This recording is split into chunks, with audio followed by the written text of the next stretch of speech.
শনিবার বিশালগড় নেতাজি নগর বিবেকানন্দ পল্লীতে পরিত্যক্ত জায়গা থেকে উদ্ধার করা হয় বিপুল পরিমাণে নিষিদ্ধ স্কপ নেশাজাতীয় সিরাপ। যদিও কাউকে গ্রেপ্তার করতে পারেনি পুলিশ, তবে তল্লাশি জারি রয়েছে। উক্ত ঘটনা নিয়ে পুলিশ একটি মামলা হাতে নিয়েছে এবং তদন্ত শুরু করেছে। প্রতিনিয়ত এইভাবে শহর সংলগ্ন এলাকায় নেশার কালোবাজারিকে ঘিরে সত্যিই জনমনে আতঙ্কের সৃষ্টি হয়েছে। আজকে দুপুর 2টা নাগাদ খবর আসে যে বিশালগড় নেতাজি নগর বিবেকানন্দ পল্লীতে একটি পরিত্যক্ত জায়গায় কিছু সন্দেহজনক বস্তা দেখা যাচ্ছে।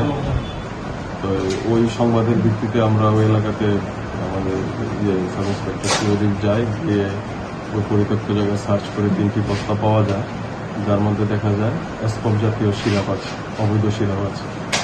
ওইগুলি তখন আমরা ওই জায়গা থেকে সিজার করে নিয়ে আসা।